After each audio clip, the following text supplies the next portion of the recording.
It's June 28. Ukraine Media Center Ukrinform continues its operation. My name is Vasylenko. Right now we will be finding out about the results of the Ukraine Recovery Conference in London. Joining us online is Oleksandra Vasylenko, Director General for Economic Diplomacy and Sanctions Policy at the Ministry of Foreign Affairs of Ukraine, Special Commissioner for Humanitarian and Sanctions Policy.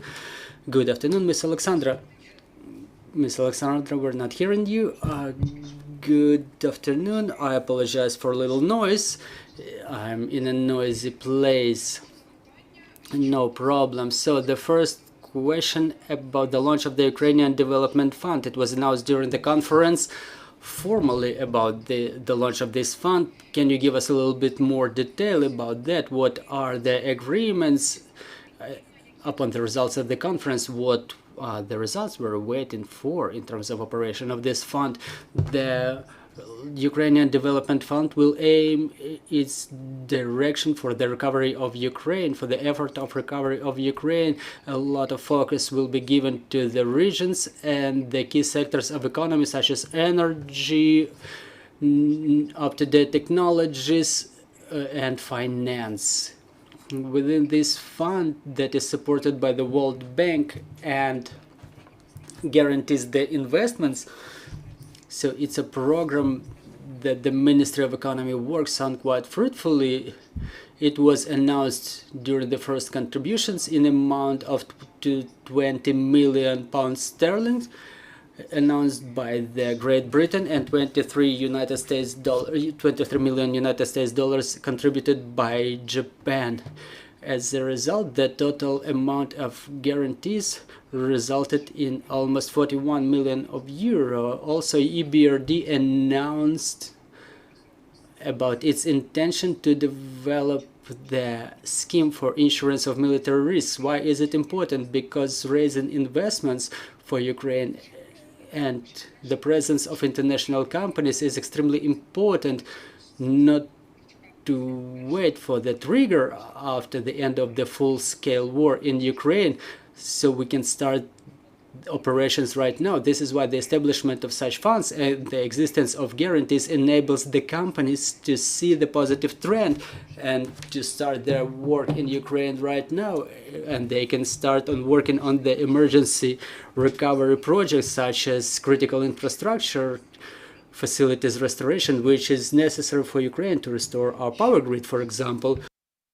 Yet another good news upon the results of the conference, it was the establishment of the Green Steel platform for the first time, the special cluster for Ukraine. Can you give us more details about that? There was a round table established with involvement of Ukrainian manufacturers such as Metinvest, ArcelorMittal, also present were the funds who deal with green steel and green energy issues. It was headed by Rostislav Sharma, the deputy head of the Office of the President. We presented the concept of operation of Ukrainian metallurgical industry using the green technologies. Why is it important? Because today Ukraine is one of the biggest manufacturers of steel, and the metallurgical industry is very powerful in Ukraine. This is why the use of green steel technologies will allow us to switch to move European metal industry to Ukraine. The use of green energy, green metallurgy, specifically the hydrogen in this process, will allow us to make the industry environmentally friendly, to reduce the amount of emissions, so we comply with the requirements of European Green Deal, and it will create a powerful foundation for our economy by creating new jobs.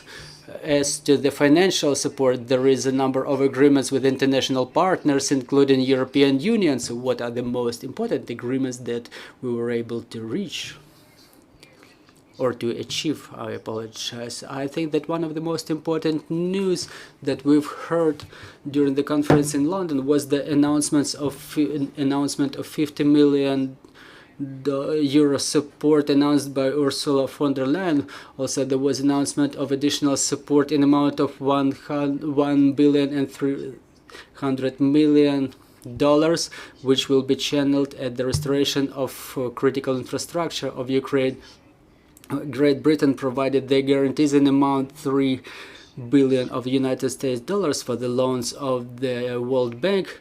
Also, Switzerland expanded its support of Ukraine in amount of 1 billion and 500 million Swiss francs. So we see that our partners are ready to cooperate with Ukraine, ready to work with Ukraine, and they are ready to extend the financial support, which is so vital for the support of the Ukrainian economy. We witnessed this positive trend, which is continuing from one recovery conference to another, and in these interim phases there are other events being held, like the one in Rome last time, which demonstrate that there is an active interest with regard to Ukraine, and thus our partner countries send us the signal to their businesses that they are ready to work with Ukraine, and this is why it's important. And how does the West assess the economic and social damages caused to Ukraine by Russia, and what are the methods of compensation that are being discussed now? Well, you know that the process of evaluation of losses and damage in Ukraine is underway. For the time being, it's estimated at the level of $400 billion, but since the renation is going on a daily basis, the war is going on, these figures grow.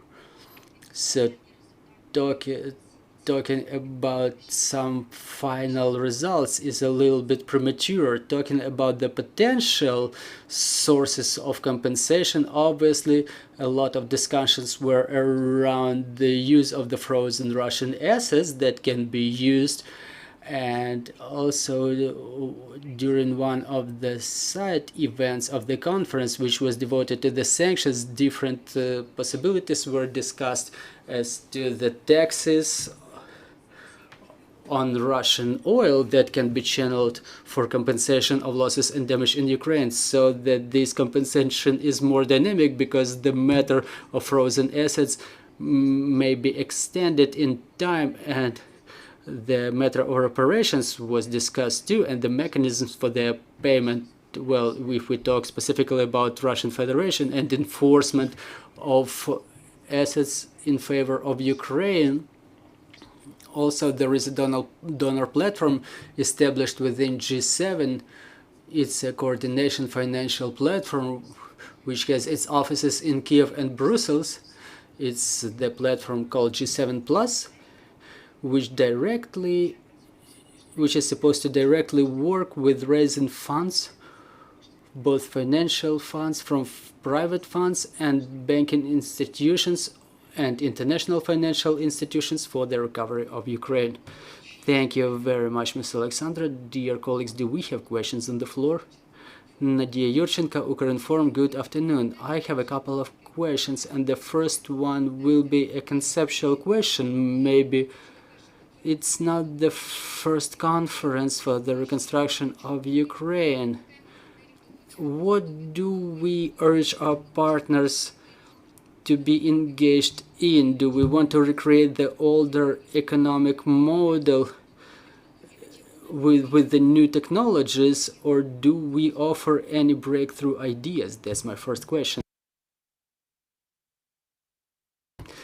Thank you for this question. Obviously, we're not talking about restoration of Ukraine as it was looking before the war. When everything is destroyed to the ground, it's not feasible to rebuild everything based on the old principles, but rather with the account of the new realities. The country of Ukraine is seen by our international partners as the platform for different new economic concepts. I understand that this question may be related to metallurgical industry as well, but the matter of green steel and the use of green technologies in manufacturing of steel and in metallurgy, they are very interesting, and they are of breakthrough nature given the Ukrainian geography.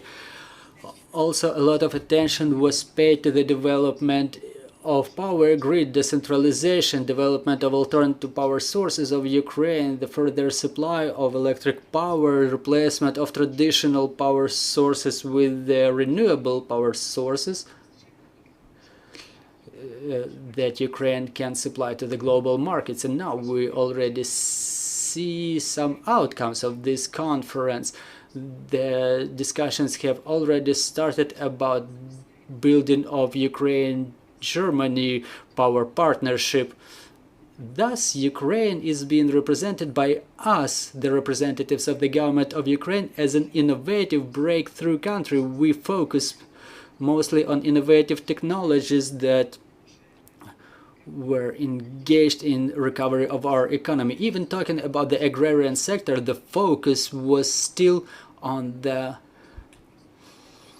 smart farmership, the decrease of dependency on fertilizers, because we understand now that there is a problem with the supply of the gas existing in the world, and the manufacturing of fertilizers is quite a critical matter, and the use of technologies which would allow minimizing the use of the fertilizers is on everyone's agenda. And here we're not only talking about the development of Ukraine as an agrarian country, but also as a country, a guarantor of food security, but it's also about the support of our partners in the countries of the global south. There was a focus on the innovative technologies. Well, I apologize, I have not understood what you explained to me, but what are the industries that we bet on after the end of the war? So we bet on the critical infrastructure, finance, and renewable energy.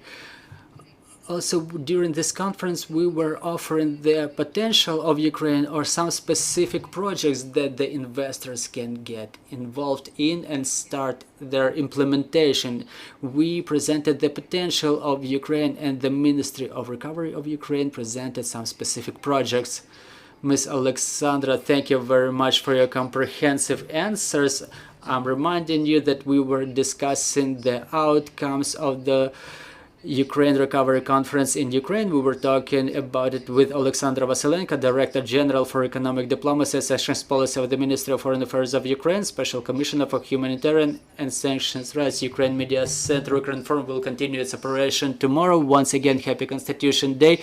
We want to thank the armed forces of Ukraine for defending our constitutional rights and freedoms. Glory to Ukraine.